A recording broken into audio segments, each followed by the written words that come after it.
हाल ही में आप सुन रहे होंगे कि इंडिया में पोल्यूशन की वजह से काफी लोगों की तबीयत खराब हो रही है, खास करके दिल्ली दिल्ली जैसे शहरों में।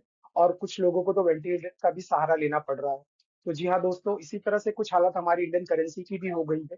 पिछले कई महीनों से, कई सालों से लगातार हमारी इंडियन करेंसी जो है कमजोर होती चली जा रही है। तो आइए इस वीडियो में समझने की कोशिश करते हैं कि वो क्या रीजन हो सकते हैं जिससे किसी भी देश की कंट्री कमजोर होती है या मजबूत होती है। और हालत हमारी इंडियन करेंसी की इतनी ज्यादा खराब है, जब मैं वीडियो रिकॉर्ड कर रहा हूँ तो तकरीबन 90 रुपए पे, मतलब ऑल टाइम लो पे ये ट्रेड कर रहा है। और इसे बचाने के लिए हमारे देश के एमडी डॉक्टर, जिसे हम आरबीआई के नाम से भी जानते हैं, उनको स्टेप इन करना पड़ा। उन्हें आना पड़ा। उन्होंने क्या किया, 2,90,000 करोड़ की इंडियन करेंसी को बाय कर लिया, खरीद लिया। ये शॉर्ट टर्म सोल्यूशन होता है दोस्तों, इसे लॉन्ग टर्म में कोई खास भला होने वाला नहीं है, लेकिन रुपए को कुछ वक्त के लिए राहत मिल सकती है। ठीक है, तो आइए इस वीडियो में ये समझने की कोशिश करने वाले हैं कि वो कौन से रीजंस होते हैं, मेजर रीजन, जो किसी भी कंट्री, किसी भी चीज का भाव तय करते हैं। सप्लाई और डिमांड को जो है वो सप्लाई और डिमांड को बैलेंस करने की कोशिश करते हैं।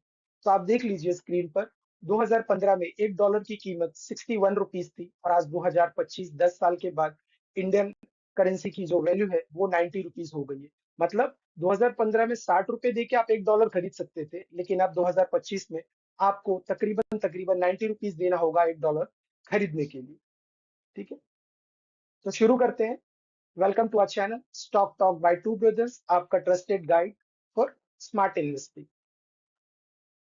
इस वीडियो में पहले समझते हैं दोस्त, किसी भी चीज की करेंसी नहीं, किसी भी चीज की सब, किसी भी चीज की प्राइस ऊपर अप डाउन कैसे होती है, ऊपर नीचे कैसे होती है। ये एग्जैक्टली एक ही फॉर्मूला आपकी सब्जी मार्केट में, फिश मार्केट में, स्टॉक मार्केट में या करेंसी मार्केट में होता है, सप्लाई एंड डिमांड। अगर सप्लाई बढ़ जाती है तो उसकी डिमांड कम हो जाएगी, अगर सप्लाई घटती है तो ही उसकी डिमांड बढ़ जाएगी। तो अब हम ये जानने की कोशिश करने वाले हैं कि कौन से वो रीजन होते हैं जिससे हमारे देश की या किसी भी देश की करेंसी की मजबूत होती है या तो कमजोर होती है। दोस्तों, इसके तीन मेजर रीजन होते हैं। पहला है एफडीआई। एफडीआई का मतलब होता है कि बाहर के जो इन्वेस्टर है, इंडिया के जो बाहर के इन्वेस्टर हैं, वो इंडियन इंडियन मार्केट में कितना ज्यादा अमाउंट इन्वेस्ट करते हैं। अमाउंट इन्वेस्ट करने के लिए उन्हें रुपीस को बाय करना पड़ेगा, इसलिए हमारा रुपया भी मजबूत होगा और हमारी इकोनॉमी भी स्टेबल होगी। और दोस्तों, जिस तरह से लगातार ये करेंसी गिरती हुई चली जा रही है, आज नहीं तो कल ये हमारी करेंसी, हमारी इकोनॉमी को भी इम्पैक्ट करने वाली है। और दूसरा रीजन होता है एक्सपोर्ट्स, तीसरा रीजन होता है एफआईएस। तो ये तो आपको काफी बड़े बड़े वर्ड लग रहे हैं, भारी भरकम टाइप के, लेकिन घबराइए नहीं, इस वीडियो में सिंपल शब्दों में इन्हें समझने की कोशिश करेंगे। अब एफडीआई का ये डेटा है पिछले साल का, और पिछले लगातार 4 से 5 सालों तक ये डेटा इसी तरह से मेंटेन है। एक्चुअली इससे बढ़ना चाहिए था। 81 बिलियन डॉलर का 81 बिलियन डॉलर का इन्वेस्टमेंट इंडिया के बाहर से इन्वेस्टर ने यहाँ पे करके रखा हुआ है, और ये लगातार ये 5 सालों से स्टेबल चल रहा है। अगर आप इंडियन करेंसी में इस 81 बिलियन डॉलर को कन्वर्ट करते हैं तो ये तकरीबन तकरीबन 7,30,000 करोड़ रुपए बनते हैं। जी हाँ, 81 बिलियन डॉलर मतलब 7,30,000 करोड़ के आसपास में ये रकम बनती है, जो तकरीबन इंडिया के बाहर से इन्वेस्टरों ने इंडिया पे इन्वेस्ट करके रखा हुआ है। अब अमाउंट के हिसाब से 81 बिलियन डॉलर या 7,30,000 करोड़, अमाउंट के हिसाब से तो ये बहुत बड़ी अमाउंट लग रही होगी आपको। लेकिन दोस्तों, हर चीज को मेजर करने का एक फॉर्मूला होता है। अब इंडिया जैसी इतनी बड़ी बड़ी कंट्री है, इतनी बड़ी साइज कंट्री के लिए क्या ये 7,30,000 करोड़ इनफ है? इसे समझते हैं एक सिंपल कैलकुलेशन के थ्रू। जो कैलकुलेशन है वो होता है net FDI to GDP ratio. तो आप देख लीजिए आपकी स्क्रीन पे, ये तकरीबन तकरीबन 0.7% है। और दोस्तों, इतना काफी नहीं है। अगर एफडीआई का इनफ्लो फ्यूचर में नहीं बढ़ता है या गवर्नमेंट जो है कोई बड़ा रिफॉर्म्स नहीं लाती है, तो मैं आपको बता दूं, ये कहना बिल्कुल भी गलत नहीं होगा, रुपया अब की बार 100 के पार। इसे अब फिर कोई रोक नहीं पाएगा दोस्तों। भी दो मेजर रीजन और है जिसके बारे में हम आगे डिस्कस करने वाले हैं। तो अब समझते हैं कि पैसा बड़ा है, और net FDI to GDP ratio भी 0.7% है। अब इसको कैलकुलेशन को कैसे समझते हैं? तो इसे समझने के लिए हम चाइना जैसी कंट्री का एक एग्जांपल लेना चाहेंगे दोस्तों। मैं माफी चाहता हूं, अभी एट प्रेजेंट लेवल पे, मतलब 2000 से 2025 के बीच में चाइना से कंपेयर करना भी पाप होगा, वो हम नहीं कर पाते। इसलिए जो डेटा है, ये 2000 से 2010 के बीच में डेटा है। तो अभी जो हमारा नेट एफडीआई जीडीपी रेशो 0.7% से चल रहा है, वो तकरीबन 2000 से 2010 में चाइना का जो है वो 2 से 3% हुआ करता था। इसी ने आज चाइना को चाइना बनाया है। ठीक है दोस्तों। तो ये नंबर भी कोई बहुत बड़ा नहीं है, भले अमाउंट आपको बड़ी लग रही होगी, लेकिन जरूर से जरूर इसमें गवर्नमेंट को बड़े बड़े रिफॉर्म्स लाने की जरूरत होगी। ठीक है। अब आगे बढ़ते हैं। तो ये नंबर जो है काफी बड़ा नहीं है, इसमें काम करने की जरूरत है। अब एक बार दोस्तों ये जान लेते हैं कि ये जो 7,30,000 करोड़ है, एग्जैक्टली कौन कौन से सेक्टर में आए हुए हैं। तो इसमें सबसे बड़ा हाथ रहा है सर्विसेज सेक्टर का। जो इंडिया की जो कंपनीज है वो आउट ऑफ कंट्री में अपनी सर्विसेज प्रोवाइड करती हैं।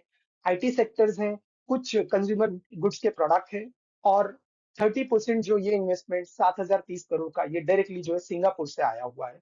मॉरिशस से भी है 17% के आसपास में। इसमें एक अलग से वीडियो बन सकती है, तो आप कमेंट करके बता दीजिए अगर आपको इसको वीडियो चाहिए, कि मॉरिशस जैसा एक छोटा सा शहर 17% इन्वेस्ट क्यों कर रहा है, उसका इम्पैक्ट क्या है, इसका हमारी कंट्री पे पड़ रहा है। तो इस बारे में भी वीडियो जरूर लाएंगे। आगे बढ़ने से पहले दोस्तों चैनल को जरूर सब्सक्राइब कर लीजिए। इसी तरह की एजुकेशनल वीडियो हम इस चैनल के थ्रू आपको शेयर करते रहते हैं। वीडियो को लाइक करते रहिए, शेयर करते रहिए, ताकि आपके आस पड़ोस में दोस्त रिश्तेदारों को भी पता चल सके कि वो तो सुन रहे हैं ना लगातार, रुपया गिर रहा है, रुपया गिर रहा है, लेकिन उसकी असली वजह क्या है, उसमें क्या रिफॉर्म्स लाया जा सकता है जिससे वो रुपया वापस से मजबूत हो सके, और हमारी इकोनॉमी में कोई खतरा ना हो और स्टेबल बनी रहे। अब आपकी स्क्रीन पे देखिए दोस्तों, दूसरा और मेजर रीजन होता है एफआईआई।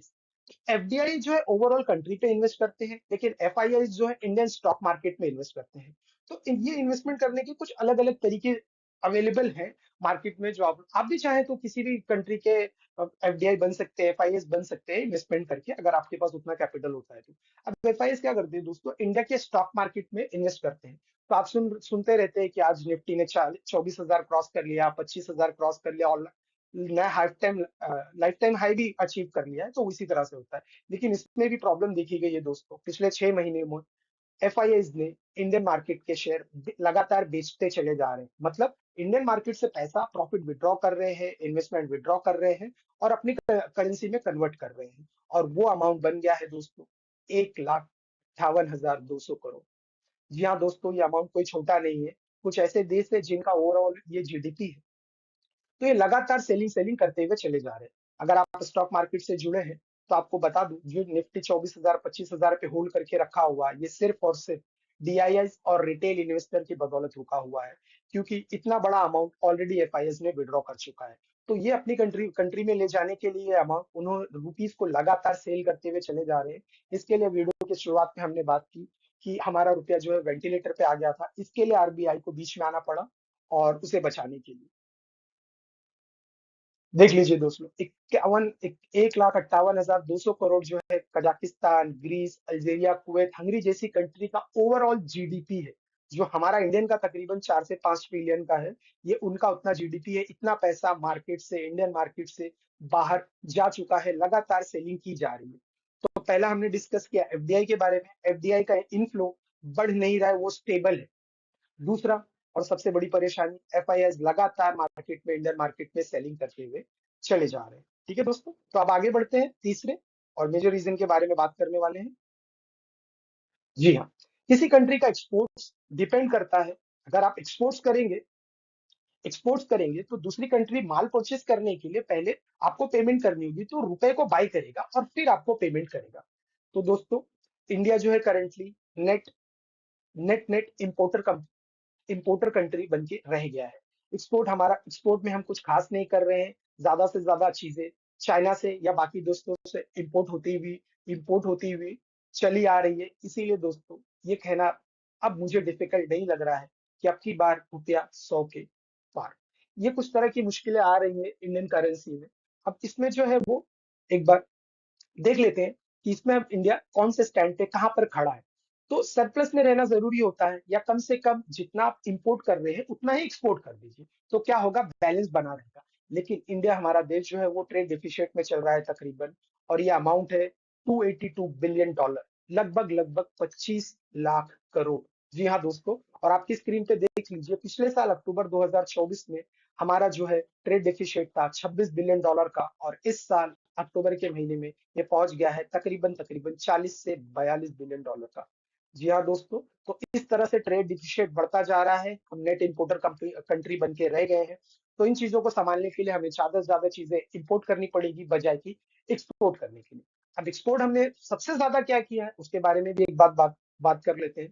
तो ये ग्राफ देख लीजिए दोस्तों, एक्सपोर्ट जो हमारा लगातार गिरता चला जा रहा है और इंपोर्ट लगातार बढ़ता हुआ चला जा रहा है। तो जितना इंपोर्ट बढ़ता चला जाएगा उतना हमारा ट्रेड डिफिशिएट जो है वो बढ़ता हुआ चला जाएगा। तो चाइना जैसी कंट्री का भी एक बार एग्जांपल लेके समझ लेते हैं कि एग्जैक्टली कितना होना चाहिए, क्या होना चाहिए, तब हमें एग्जैक्टली आइडिया मिल जाएगा। क्योंकि काफी सारी कंट्रीज है, तो ये कैसा पता चले कि कितना करना है और कितना नहीं करना है, ठीक है। इससे बढ़ने से पहले यहाँ पे एक बार देख लीजिए, चाइना का ट्रेड डिफिशिएट का तो नामो निशान नहीं है, लेकिन वो उनकी जो ट्रेड है वो 1 ट्रिलियन सरप्लस चल रहे हैं, माइनस में नहीं है हमारी तरह 282 बिलियन डॉलर, वो सरप्लस में चल रहे हैं तकरीबन तकरीबन। तो चाइना जैसी कंट्री है जो ज्यादा से ज्यादा चीजें एक्सपोर्ट करती है, बाहर देशों को, मुल्कों में भेजती है, बेचती है, और इंपोर्ट कम करती है। लेकिन हमारे यहाँ दोस्तों ठीक इसका उल्टा है, हम ज्यादा से ज्यादा चीजें इंपोर्ट कर रहे हैं बजाय कि एक्सपोर्ट करने के। ठीक। अब इंडिया में जो एक्सपोर्ट्स जो इंडिया में जो इंपोर्ट हो रहा है वो दो चीजें मेजर होती है, ऑयल और गोल्ड।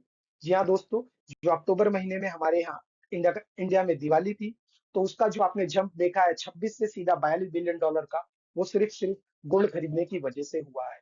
दिवाली आ गई, इंडियंस गए ऑल टाइम हाई पर गोल्ड खरीदने लगे और तकरीबन तकरीबन 35 बिलियन डॉलर का गोल्ड खरीद लिया। इसके वजह से ट्रेड डिफिशिएट जो है हमारा वो बढ़ गया है, ठीक है। और यहाँ पे ऑयल के बारे में बात करेंगे तो ऑयल जो है तकरीबन तकरीबन 161 बिलियन डॉलर का जो है ऑयल इंपोर्ट किया गया है।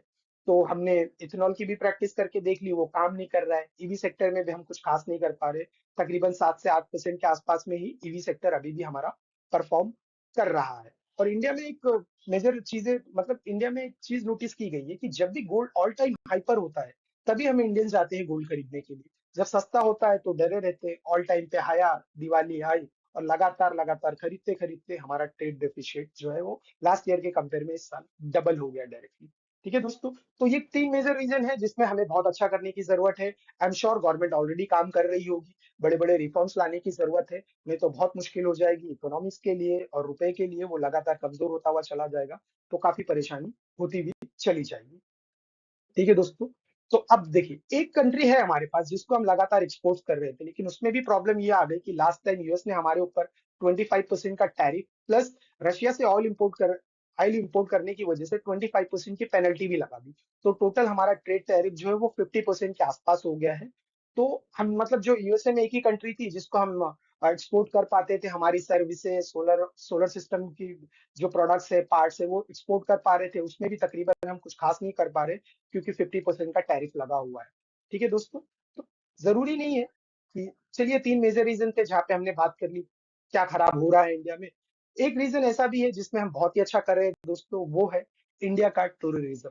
ठीक है, स्क्रीन पर आपका डेटा है दोस्तों, यहाँ पे अगस्त 25 तक 56 लाख फॉरेनर ने विजिट किया हुआ है। ये नंबर काफी अच्छा है, बहुत ज्यादा अच्छा नहीं बोलूंगा दोस्तों, अभी हम चेक कर लेंगे, इसको भी एग्जाम्पल के थ्रू समझ लेंगे, लेकिन ये नंबर काफी अच्छा है और हम इसे बेहतर कर सकते हैं। प्रॉब्लम ये हो गई 56 लाख फॉरेनर टूरिस्ट के विजिट में ना, इनका एवरेज डेली स्पेंड जो है ना सिर्फ $5 का था।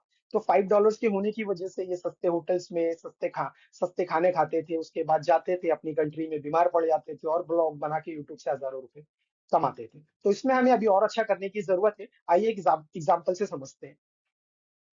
तो जैसे इंडिया में टूरिस्ट विजिट 56 लाख के आसपास में था, 56 लाख के आसपास में, तो यहाँ पे देखिए टॉप पर फ्रांस है, 10 करोड़ विजिटर्स गए हैं फ्रांस में, स्पेन में 9.5 करोड़, बैंकॉक में 3 करोड़, दुबई और पेरिस जैसे शहर में मोटा माटी 2 करोड़ के आसपास में विजिटर गए हैं।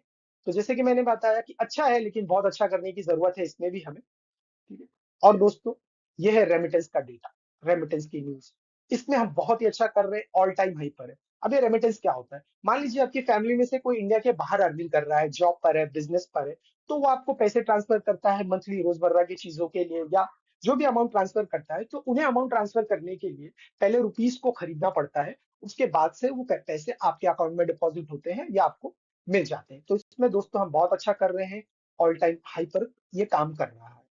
ठीक है, तो ये कुछ तो ये कुछ रीजन होने की वजह से जो हमारा रुपया वेंटिलेटर तक पहुंच चुका था, उसको आरबीआई ने कुछ वक्त के लिए संभालने की कोशिश की।